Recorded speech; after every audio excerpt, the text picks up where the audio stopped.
પ્રભુ ઈસુ ખ્રિસ્તના નામમાં આપ સર્વને પ્રેમી સલામ. ગીતશાસ્ત્ર 69 એની 1-4 કલમમાં આપણે શીખ્યા કે દાઉદને તેના શત્રુઓએ અન્યાય કરીને ગેરવ્યાજબી રીતે અતિ વિકટ અને નિસહાય પરિસ્થિતિમાં મૂકી દીધો હતો, એટલે સુધી કે એના સગા ભાઈઓએ પણ દાઉદથી પોતાનું મોં અવળું ફેરવી લીધું હતું.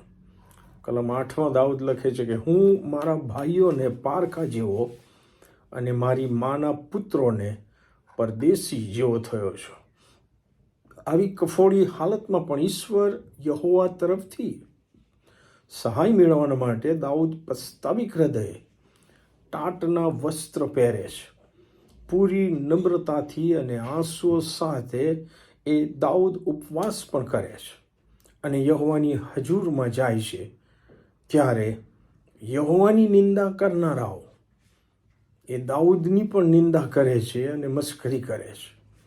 તમે વાંચો 9-12 કલમમાં દાઉદ લખે છે, કેમ કે તમારા મંદિરનો ઉત્સાહ મને ખાઈ ગયો છે અને તમારી નિંદા કરનારાઓની નિંદા મારા પર આવી પડી છે.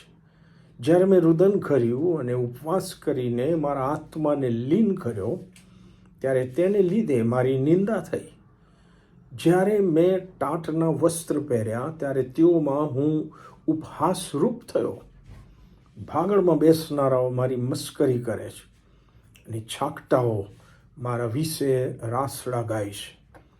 વલાઓ, આ જગતમાં જ્યારે પ્રભુના બાળકો તરીકે આપણે અન્યાય, સંકટ, માંદગી, કૌટુંબિક સમસ્યાઓ જેવી બાબતોનો ભોગ બનીએ છીએ અને છતાંય પ્રભુ સાથેના સંબંધમાં ટકી રહીને વિશ્વાસમાં આગળ વધીએ છીએ, ત્યારે પ્રભુને ન ઓળખનાર આ જગતના લોકો અને ઘણીવાર આપણા પોતાના લોકો પણ આપણી મસ્કરી કરે છે, આપણી હાંસી ઉડાવે છે, આપણી નિંદા કરે છે. એ વાસ્તવિકતા છે.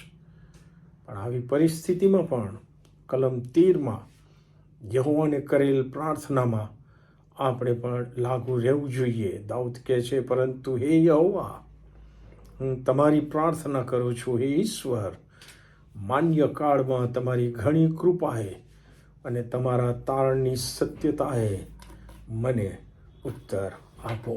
આમેન.